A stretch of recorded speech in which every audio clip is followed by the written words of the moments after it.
What if the person you trust most is living a double life? William Myers faced this chilling question as his wife, Clara Duns, hummed a tune that felt more like a secret. That night, her smile, usually reserved for him, held an unsettling confidence, reflecting in the mirror as he adjusted his tie. He knew then, the party wasn't just a party. Clara mentioned a small, work-adjacent gathering hosted by Jacob Fisher, a man William didn't know. Her dismissive tone was a red flag. He'd seen Jacob's text on their shared tablet. "Can't wait to have you to myself again. No more hiding after tonight." The message was dated for tonight. This changed his life in an instant. He made a single call. "Diana," he rasped, his voice raw. A pause, then a quiet, "Is this about my husband?" Diana Sullivan, Jacob's wife, met him an hour later. Her eyes were stone, his hands trembled, ready to learn the shocking truth. They walked into the bustling rooftop party together, close enough to make a statement. The room, a blur of music and laughter, froze as William spotted Clara. She wore Jacob's shirt. He recognized the subtle pattern from Jacob's social media. Her hand rested on Jacob's chest with practiced ease. Her breath hitched when she saw William. Then Diana stepped forward. "Hey, Jacob, thanks for letting me crash your little party." The oxygen vanished. Jacob's arm slid from Clara's shoulder. She opened her mouth, but no sound came. Her hand flew to a delicate gold necklace with a J pendant, a trophy for him, not for William. "William," she stammered, her voice alien, "what are you doing here?" Instead of a scene, William pulled a white envelope from his coat. He placed it by her wineglass. "You might want to read that before dessert." Jacob's voice rose. "What's this? Some kind of stunt?" Diana turned to him. "I've spent a long time being quiet. Tonight, I'm not." She dropped a printed photo onto the table.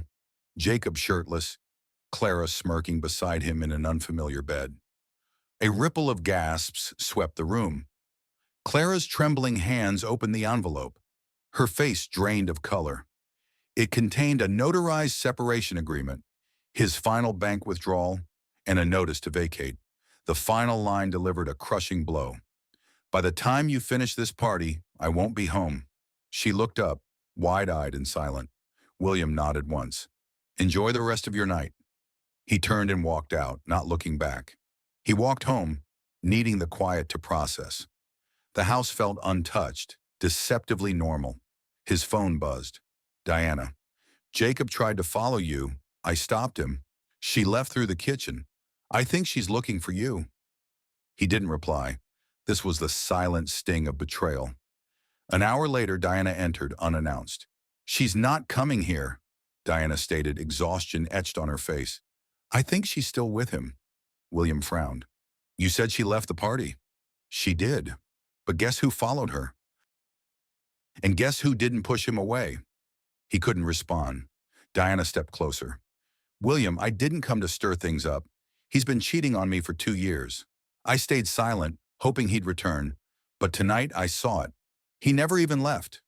Her calm was terrifying. "I don't want to be the quiet wife anymore," she concluded. "And I don't think you should be the forgotten husband either." For the first time, William felt not anger, but relief. The next morning, silence still hung heavy.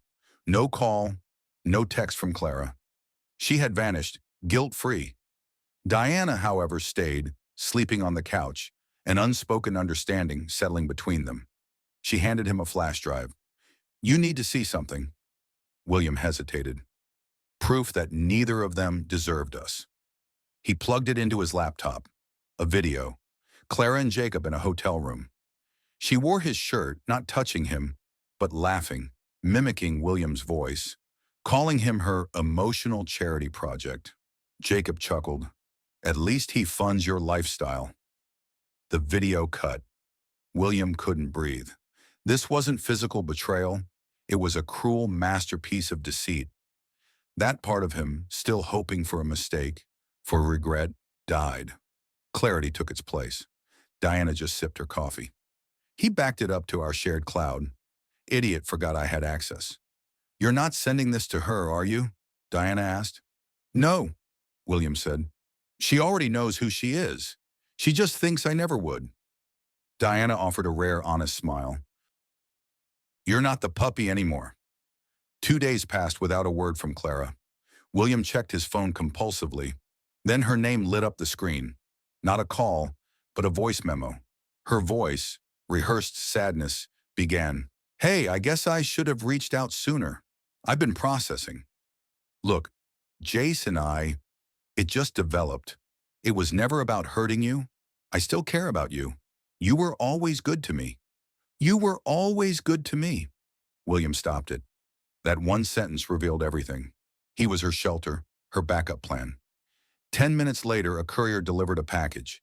Inside, the gold necklace with the J charm. A post-it read, "He wasn't worth it." Her version of closure. Diana returned, picked up the necklace. She mailed this to you? William nodded. It's not even real gold, he snorted. She always assumed too much, Diana replied. That's why Jacob chased her. They speak the same language, shallow apologies and expensive lies. William tossed the necklace into the trash. He didn't reach for it. He began the slow work of detaching his life from hers. Bank accounts, insurance, even their streaming service. Diana stayed a few more nights. Their quiet coexistence was peaceful, simple.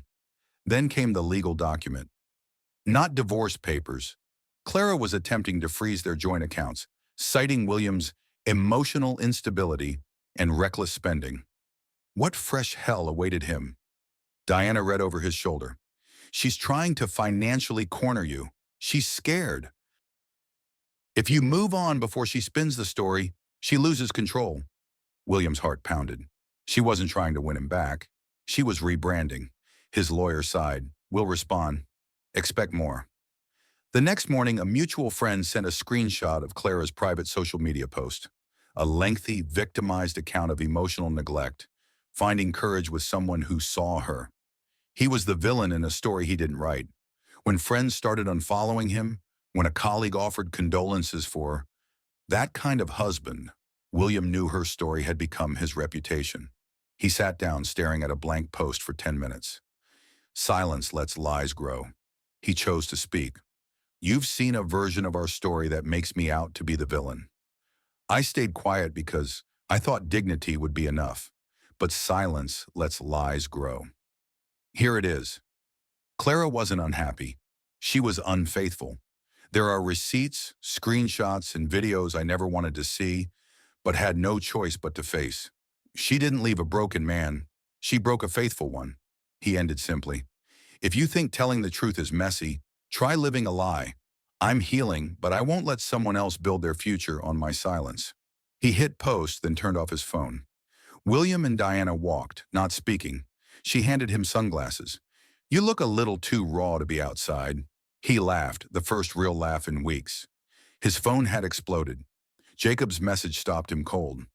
I didn't know she kept the video. Tell Diana I'm sorry for everything. Not guilt, but panic. William had pulled the first brick. Later, a blocked number. He didn't answer. A text came through from Clara. You didn't have to do that. You've made everything worse. He typed back instantly. No, I just stopped letting you do it alone. Then he blocked her. Diana walked in with tea. Was it her? He nodded. She's panicking.